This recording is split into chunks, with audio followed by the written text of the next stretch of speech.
نحمدہ ونصلی علی رسولہ الکریم، اما بعد۔ صحیح البخاری کتاب الاستسقاء۔ استسقاء کا لغوی معنی پانی طلب کرنا۔ شرعی اصطلاح میں قحط سالی کے وقت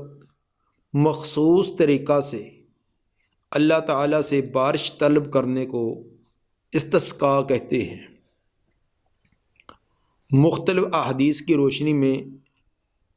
استسقاء کے لیے جن چیزوں کو بیان کیا گیا ہے وہ 5 چیزیں ہیں۔ نمبر 1، سادہ لباس اور عاجزی کے ساتھ گھر سے کھلے میدان کی طرف نکل کر جانا۔ نمبر 2، بغیر اذان اور بغیر اقامت کے 2 رکعت جہری قرات کے ساتھ ادا کرنا۔ 2 رکعت نماز جہری قرات کے ساتھ ادا کرنا، اس میں اذان اور اقامت نہ ہوگی۔ نمبر 3، صلاۃ استسقاء سے پہلے یا بعد میں پند و نصیحت کے لیے خطبہ دینا، لوگوں کو توبہ استغفار پر آمادہ کرنا، نیکی تقوی کے کاموں کو اپنانے کی تلقین کرنے پر مختصر خطبہ دینا۔ نمبر 4، دعا کرنا، جس کے لیے مسنون طریقہ یہ ہے کہ اس کے لیے دعا عام دعا سے مختلف ہے۔ صلاۃ استسقاء کے لیے آپ نے ایسے ہاتھوں کے بجائے ایسے ہاتھوں کے ساتھ اور بڑا بلند کر کے، اتنے بلند کہ بغلوں کی سفیدی بھی نظر آئے، تو ایسے ہاتھ کر کے دعا کی۔ اور نمبر 5، چادر کا پلٹنا، چادر کی حالت اور کیفیت کو پلٹ دینا۔ یہ صلاۃ استسقاء اور اس کے متعلقات احکام، یہ 4-5 چیزیں اس میں بیان کی گئی ہیں۔ صلاۃ استسقاء کے 4 طریقے ہیں، یعنی اس کے اندر 4 مختلف انداز ہیں دعا کرنے کے۔ پہلا طریقہ تو یہ کہ عام حالات میں صرف دعائی کرنا، جس طرح عام دعائیں کی جاتی ہے باقی معاملات کے لیے، اسی طرح دعا کرنا۔ دوسرا کہ فرض یا نوافل کے بعد دعا کرنا، فرض نماز یا نفل نماز کے بعد دعا کرنا۔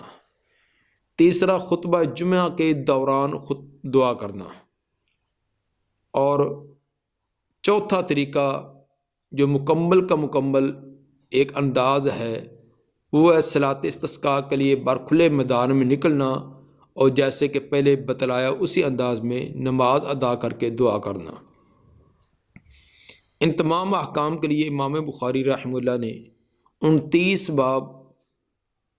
اور 40 روایات درج کی ہیں۔ ان میں 9 معلق روایات اور 31 وہ موصول اور متصل سند کے ساتھ ہیں۔ 27 روایات تکرار کے ساتھ ہیں، جبکہ 17 روایات وہ خالص جن کا اسی کتاب الاستسقاء کے ساتھ تعلق ہے۔ امام مسلم رحمہ اللہ بھی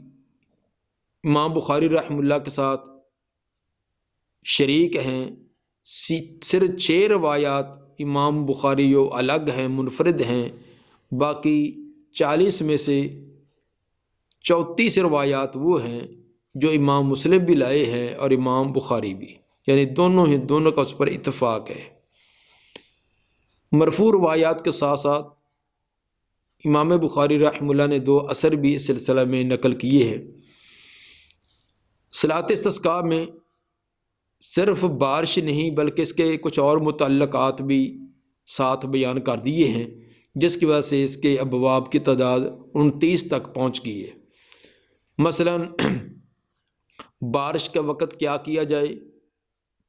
تیز ہوا کے وقت کیا کرنا چاہیے، زلزلے کے وقت کیا کرنا چاہیے، اور بارش برسنے کا وقت اللہ کو معلوم ہے۔ یہ تمام احکام اور مسائل بھی اسی کتاب کے اندر امام صاحب نے درج کیے۔ باب نمبر 1، باب الاستسقاء و خروج النبی صلی اللہ علیہ وسلم فی الاستسقاء۔ باب ہے بارش طلب کرنا اور نبی صلی اللہ علیہ وسلم کا بارش طلب کرنے کے لیے باہر نکلنا، کھلے میدان کی طرف جانا۔ حدیث نمبر 1005۔ قال حدثنا ابو نعیم قال حدثنا سفیان عن عبد اللہ بن ابی بکر عن عباد بن تمیم عن امیہ قال خرج النبی صلی اللہ علیہ وسلم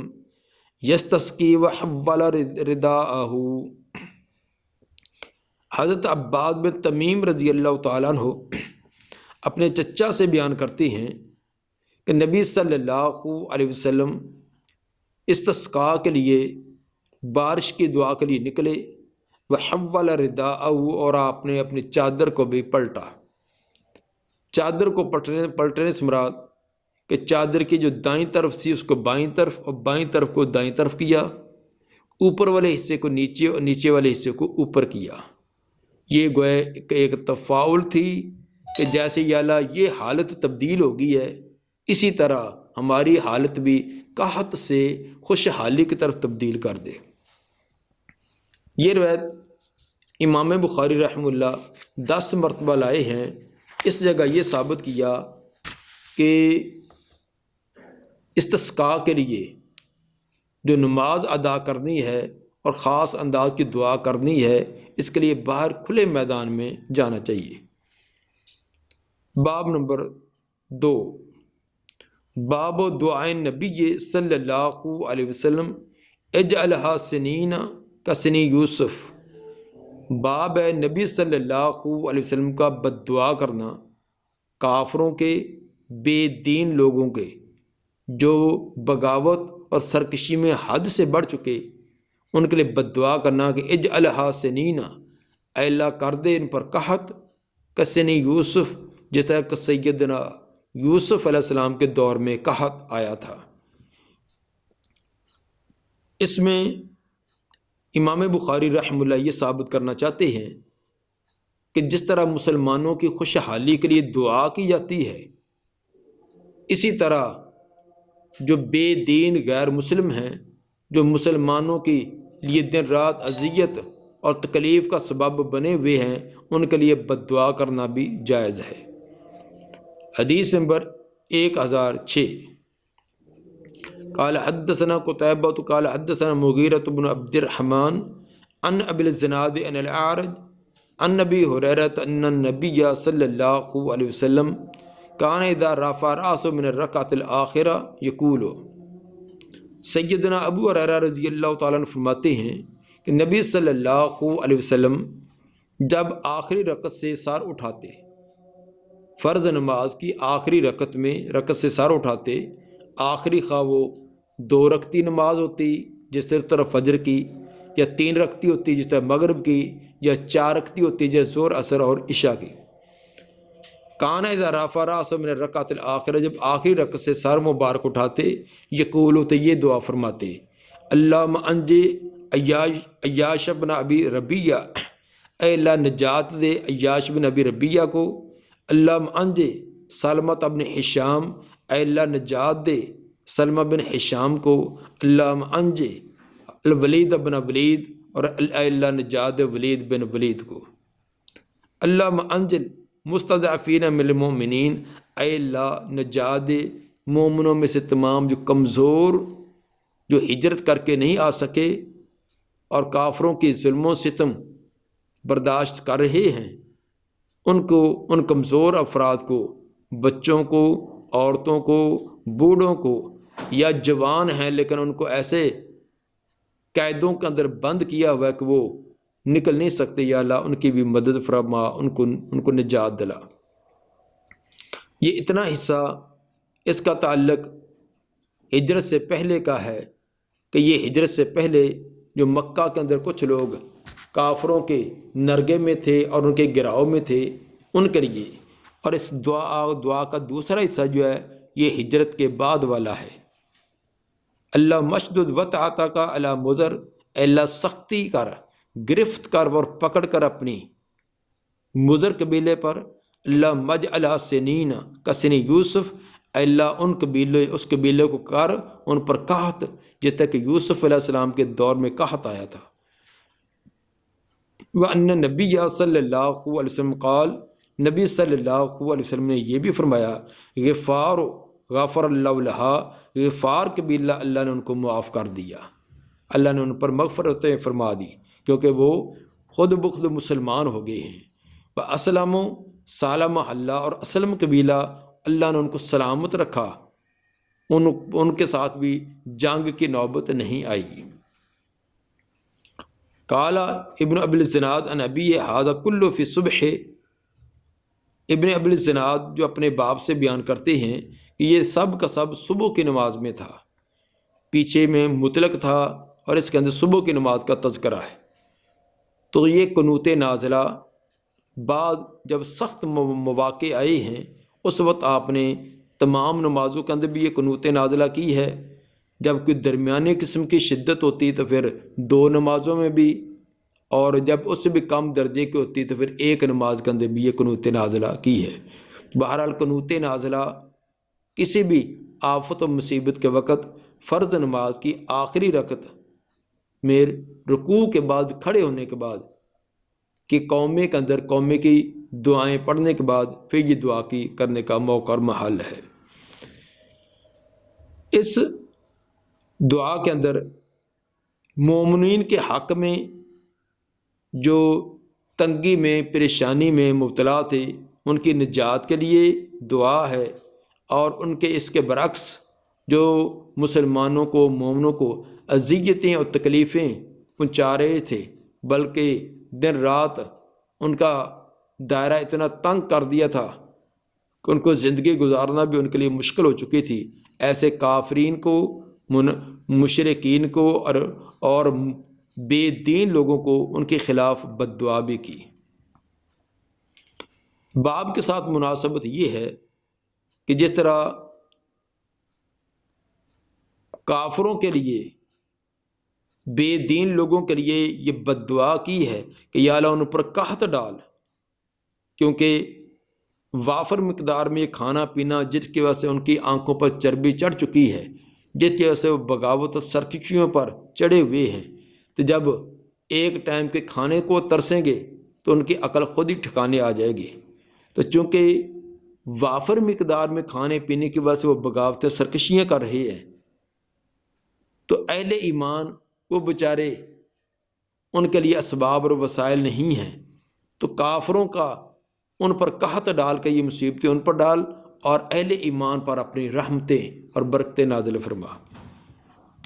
حدیث نمبر 1007، قال حدثنا عثمان بن ابی شیبہ قال حدثنا جریر عن منصور عن ابی الضحیٰ عن مسروق قال كنا عند عبد اللہ فقال ان النبی صلی اللہ علیہ وسلم لما رأى من الناس ادبارا۔ مسروق فرماتے ہیں کہ ہم عبداللہ بن مسعود رضی اللہ تعالیٰ عنہ کے پاس تھے، وہ فرماتے ہیں کہ نبی صلی اللہ علیہ وسلم نے لما رأى من الناس ادبارا، جب لوگوں کے اندر ادبار دیکھا، ادبار اسلام کو پیٹھ دینا، اسلام سے اعراض کرنا، حق کو قبول نہ کیا بلکہ اس سے اعراض کرنا دیکھا، تو قال آپ نے فرمایا اللہم صبن کا سب یوسف، اے اللہ ان پر قحط ڈال جس طرح کہ یوسف علیہ السلام کے دور میں قحط پڑا۔ چنانچہ نتیجہ کیا ہوا، آپ کی یہ بد دعا کا اثر ان پر ظاہر ہو گیا، فاخذتہم سنۃ، پکڑ لیا ان کو قحط سالی نے، ان پر پھر 7 قسم کی قحط سالی آئی، حست کل شیء، اور وہ اسے ختم کر دیا ہر شے کو، ایسی قحط آیا، ایسا قحط آیا کہ ہر شے نے اس نے ختم کر دیا، حتی اکلنا الجلود والمیتۃ والجیف، یہاں تک کہ ہم نے کھانے شروع کر دیے چمڑے، مردار اور گلی سڑی چیزیں، چمڑے، خشک چمڑے جو ان کو بھگو بھگو کر پانی کے اندر چوستے اور مردار تک کھا جاتے، اور تجیف ایسی بدبوتار اور تعفن اور مردہ چیزیں جو انتہائی غلیظ بدبودار ہوتی، ان کو بھی کھانے پر مجبور ہو گئے، حتیٰ کہ کیفیت یہ ہوگی وَيَنْظُرَ أَحَدُكُمْ إِلَى السَّمَاءِ کہ تم میں سے کوئی ایک دیکھتا آسمان کو، فَيَرَى الدُّخَانَ مِنَ الْجُوعِ تو دیکھتا دھواں ہی دھواں بھوک کی وجہ سے۔ بھوک کی ایسی کیفیت تھی کہ کوئی آدمی آسمان کی طرف بھی دیکھتا تو اس کو ایسے دھواں ہی دھواں گھومتا نظر آتا، اتنی سخت قسم کی بھوک پہنچی۔ فَأَتَاهُ ابو سفیان چنانچہ ابو سفیان آپ کے پاس پہنچا، چونکہ آپ تو ہجرت کر کے پھر مدینہ میں چلے گئے تھے، تو جب مکہ والوں پر یہ سخت قحط پہنچا تو آخر مجبور ہو کر یہ خود ہی ابو سفیان اور اس کے ساتھ چند آدمی مدینہ میں پہنچے نبی صلی اللہ علیہ وسلم سے دعا کروانے کے لیے۔ وقال یا محمد انک تأمر بطاعت اللہ وبصلۃ الرحم، جا کر کہنے لگا اے محمد، اس وقت ابھی تک ابو سفیان مسلمان نہیں ہوا تھا،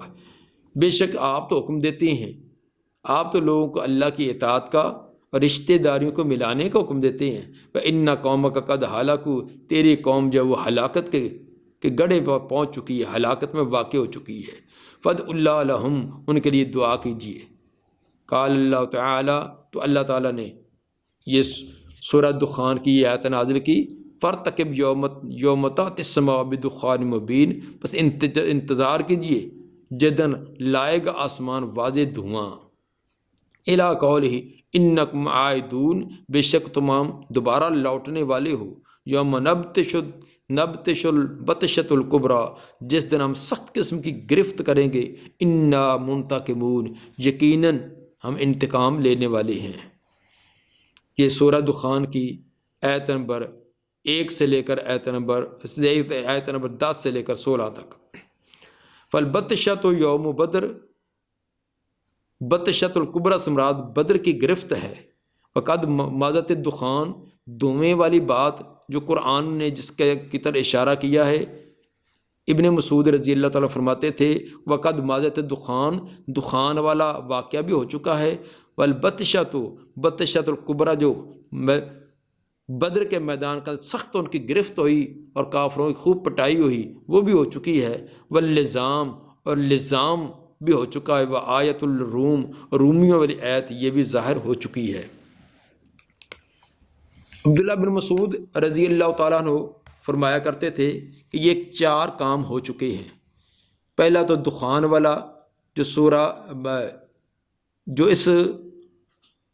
ان آیات کے اندر ذکر کیا گیا ہے کہ فَارْتَقِبْ یَوْمَ تَأْتِی السَّمَاءُ بِدُخَانٍ مُبِینٍ، انتظار کیجیے جس دن آسمان واضح دھواں لائے گا۔ عبداللہ بن مسعود رضی اللہ تعالیٰ عنہ کے نزدیک یہ دھویں سے مراد وہی ہے کہ جب مکہ والوں پر قحط پڑا، کھانے کے لیے کچھ نہ ملتا تھا، آسمان کی طرف نظر اٹھاتے تو چاروں طرف دھواں ہی دھواں کو نظر آتا، وہ فرماتے ہیں اس سے مراد وہی ہے اور یہ واقع ہو چکا ہے۔ دوسری، جبکہ جمہور مفسرین کے نزدیک فَارْتَقِبْ یَوْمَ تَأْتِی السَّمَاءُ بِدُخَانٍ مُبِینٍ سے مراد قرب قیامت جو دھواں ظاہر ہوگا یہ وہ مراد ہے۔ قرب قیامت کی جو علامات ہیں ان میں سے ایک دھویں کا ظاہر ہونا، اس سے مراد جمہور مفسرین نے یہ مراد لیا ہے۔ دوسری چیز جو عبداللہ بن مسعود رضی اللہ تعالیٰ عنہ فرمایا کرتے تھے کہ جو چیز واقع ہو چکی ہے وہ تھا یوم نبطش البطشۃ الکبریٰ، اس دن ہم سخت قسم کی گرفت اور پکڑ کریں گے۔ تو جمہور مفسرین کے نزدیک تو یہ بھی قیامت کے دن ہی کی گرفت مراد ہے، لیکن ابن مسعود رضی اللہ تعالیٰ عنہ اس سے مراد بدر کے دن جو مشرکین کی سخت گرفت ہوئی تھی وہ مراد لیتے تھے۔ تیسری چیز کہ فَقَدْ كَذَّبْتُمْ فَسَوْفَ يَكُونُ لِزَامًا، سورہ فرقان کے آیت نمبر 77 میں جو بیان کیا کہ تم نے پیغمبر کی تکذیب کر دی ہے، ان قریب تمہیں چمٹنے والا عذاب، ایسا عذاب جو تم پر چمٹ جائے گا، جب تک ہلاک نہیں ہو جاؤ گے وہ تم سے ہٹے گا نہیں۔ تو جمہور مفسرین فرماتے ہیں کہ یہ بھی قرب قیامت کے قریب جو ہے ان کی سخت گرفت ہوگی، لیکن عبداللہ بن مسعود رضی اللہ تعالیٰ فرماتے تھے کہ یہ بھی واقع ہو چکی ہے کہ کافروں کو کئی موقعوں پر، بدر میں بھی، پھر عہد میں بھی، اور باقی موقعوں پر بھی سخت ان کی گرفت ہوئی ہے، وہی مرادیں ہیں۔ اور چوتھی چیز جو سورہ روم کے اندر جس چیز کا اشارہ کیا گیا ہے کہ الف لام میم غلبت الروم، رومی لوگ مغلوب ہو گئے فی ادنی الارض، قریبی زمین میں، وہم من بعد غلبہم سیغلبون، اپنے مغلوب ہونے کے بعد ان قریب غلبہ پائیں گے۔ اس میں جمہور مفسرین کا اور عبداللہ بن مسعود رضی اللہ تعالیٰ عنہ کا تمام کا اتفاق ہے کہ یہ واقعہ ہو چکا ہے، یعنی رومیوں کا غلبہ پانا یہ واقعہ ہو چکا ہے۔ تو گویا کہ اس حدیث کے اندر ابن مسعود رضی اللہ تعالیٰ عنہ نے 4 چیزوں کا تذکرہ کیا اور چاروں کے بارے میں فرماتے کہ چاروں واقع ہو چکی ہیں، جبکہ جمہور مفسرین کے نزدیک جو رومیوں کا غلبہ وہ تو واقع ہو چکا ہے، باقی دھویں کا ظاہر ہونا، بطش کبرا اور لزام چمٹ جانے والے عذاب، ان تینوں جائے قرب قیامت جو ظاہر ہوں گے یہ وہ مراد ہے۔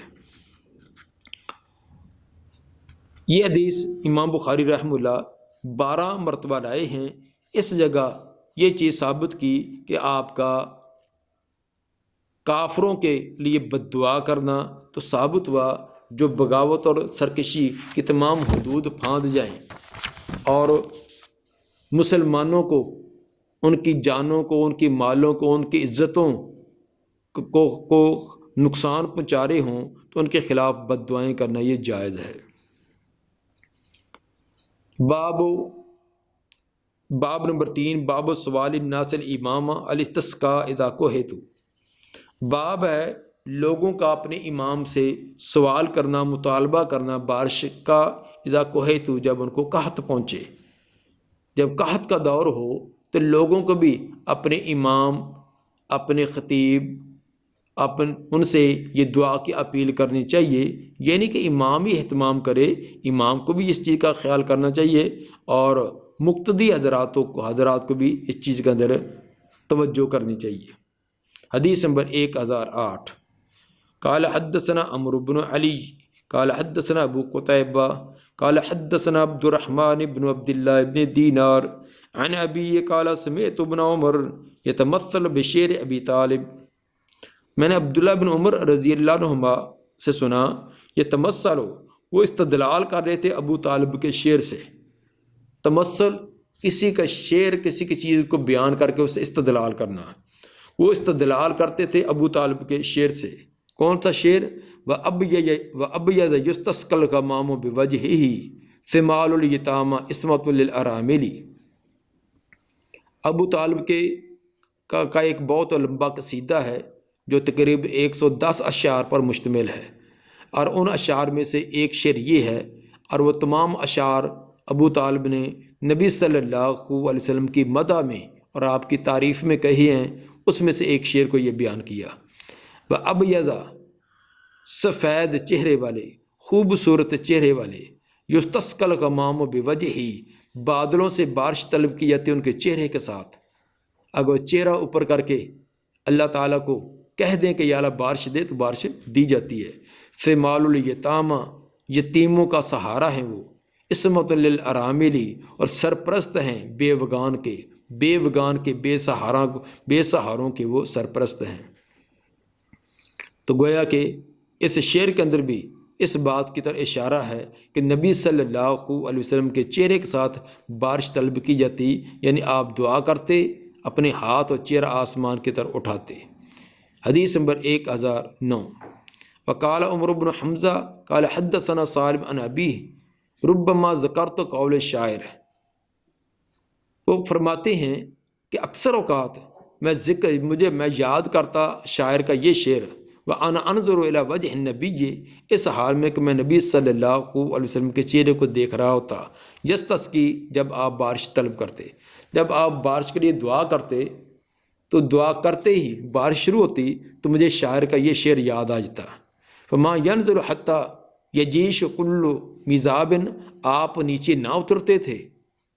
دعا والی جگہ سے ممبر پر یا اونچی جگہ پر کھڑے ہوئے نیچے نہ اترتے، یہاں تک تیزی سے بہنا شروع ہوتا ہے ہر پر نالا، ہر پر نالا جو بڑی تیزی سے بہنا شروع کر دیتا۔ شعر کون سا تھا؟ وہی اب یزا یستسقل غمام بوجہ ہی، سفید مکھڑے والے جن کے بارش طلب کی جاتی ہے ان کے چہرے کے ساتھ بادلوں سے، سمال الیتامہ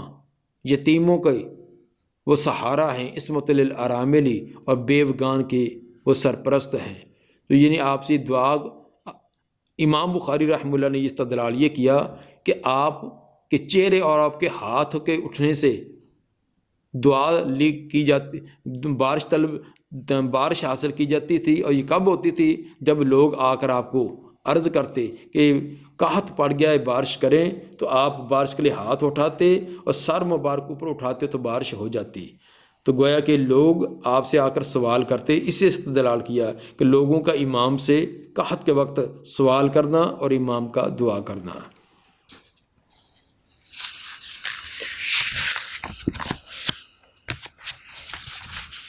حدیث نمبر 1010،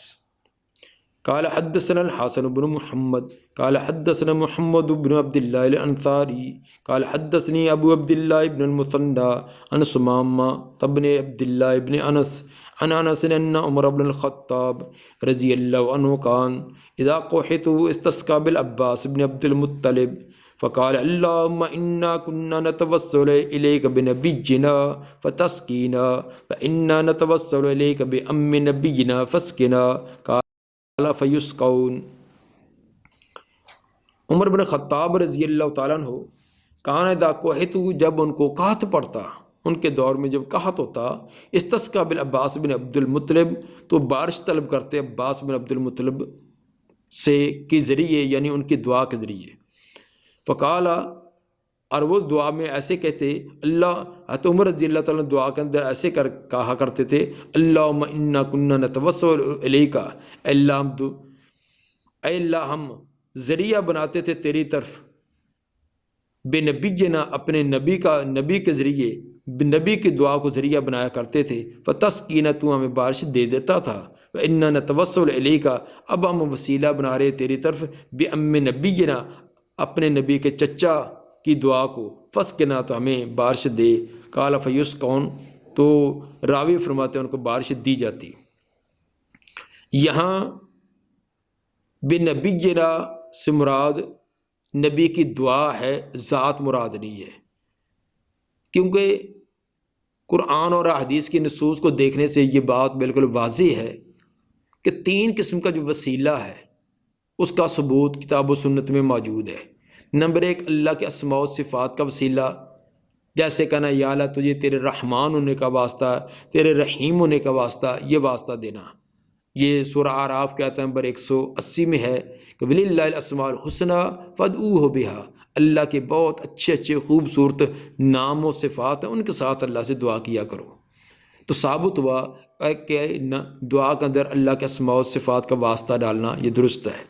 دوسرا، اپنے نیک اور صالح اعمال جو انسان خالص اللہ کی رضا کے لیے ہو، ان کا واسطہ ڈالنا، جیسے ربنا آمنا فاغفر لنا، یا اللہ ہم ایمان لے آئے ہیں اس لیے ہمارے گناہ معاف کر۔ اور اسی طرح غار والوں کا وہ واقعہ جو صحیح بخاری کا حدیث نمبر 2215 کے اندر ذکر ہے کہ 3 آدمی غار میں پھنس گئے تھے، تو انہوں نے اپنے نیک اور صالح اعمال جو صرف اللہ کی رضا کے لیے کیے، ان کو اللہ کے دربار میں پیش کر کے دعا کی، تو اللہ نے ان کی پریشانی کو حل کر دیا۔ تیسرا، کسی زندہ نیک صالح آدمی سے دعا کروانا، اس کی دعا کو وسیلہ بنانا، جس طرح کہ حضرت عمر رضی اللہ تعالیٰ عنہ نبی صلی اللہ علیہ وسلم کے چچا عباس رضی اللہ تعالیٰ عنہ سے دعا کرواتے۔ اسی دعا کا تذکرہ مصنف عبد الرزاق کے اندر وضاحت کے ساتھ ہے کہ قحط کے ایام میں حضرت عمر رضی اللہ تعالیٰ عنہ تمام لوگوں کو عیدگاہ کھلے میدان میں لے کر جاتے، اور وہاں حضرت عباس رضی اللہ تعالیٰ عنہ جو بڑے بزرگ تھے، نبی کے چچا بھی تھے، ان کو کہتے کہ آپ دعا کریں۔ چنانچہ جب دعا کی جاتی تو بارش اللہ تعالیٰ عطا کر دیتا۔ تو یہ ثابت ہوا کہ وہ حضرت عباس رضی اللہ تعالیٰ عنہ سے دعا کرواتے تھے، ان کی ذات کو واسطہ وسیلہ نہیں تھا۔ تو کسی کی ذات کو واسطہ کرنا کہ کسی زندہ یا فوت شدہ کو اس کا واسطہ یہ کتاب و سنت سے ثابت نہیں ہے۔ قرآن میں بہت سارے انبیاء کی دعائیں، بہت سے نیک صلحاء کی دعائیں موجود ہیں، ان کے اندر ڈائریکٹ اللہ سے مانگا گیا۔ نبی صلی اللہ علیہ وسلم نے بھی ہر موقع کی دعائیں سکھلائی ہیں۔ کتاب الدعوات پڑھ کر دیکھیں، بے شمار ہر موقع کی دعائیں، لیکن تمام اللہم یا رب، اللہم یا، یہ الفاظ ہیں، کسی کے ذات کا کوئی وسیلہ نہیں ہے۔ اس کو بھی دیکھیے، اگر ذات کا وسیلہ ہی ہوتا تو ذات جس طرح زندگی کے اندر محترم ہوتی ہے، اس طرح وفات کے بعد بھی اسی طرح عزت احترام والی ہے۔ اگر نبی کے ذات کا وسیلہ ڈالنا ہوتا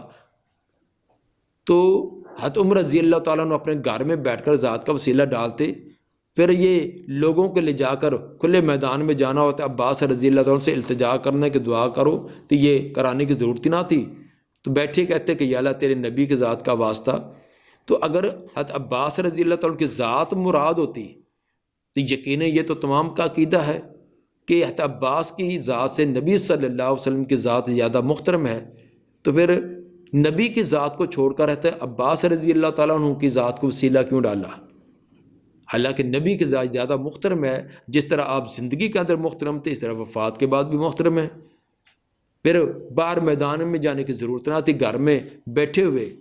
دعا کر لی جاتی۔ تو یہ تمام لے کر جانا، یہ ان کی دعا ان سے کروائیے، یہ اس کو وسیلہ بنایا گیا ہے۔ اس لیے کسی کی واسطے اور وسیلہ ان کی دعا کو، ان کے کسی کے نیک اعمال کیے کو واسطہ ڈالنا، یہ عقل اور نقل کے خلاف ہے۔ تو صحیح وہی 3 قسم کے وسیلے جو پہلے بتلا دیے گئے ہیں۔ دعا ہے کہ اللہ تعالیٰ نبی صلی اللہ علیہ وسلم کے فرامین کے مطابق عقیدہ رکھنے کی، اس کے مطابق عمل کرنے کی توفیق عطا فرمائے۔ سبحان ربک رب العزت عما یصفون وسلام علی المرسلین، الحمد للہ۔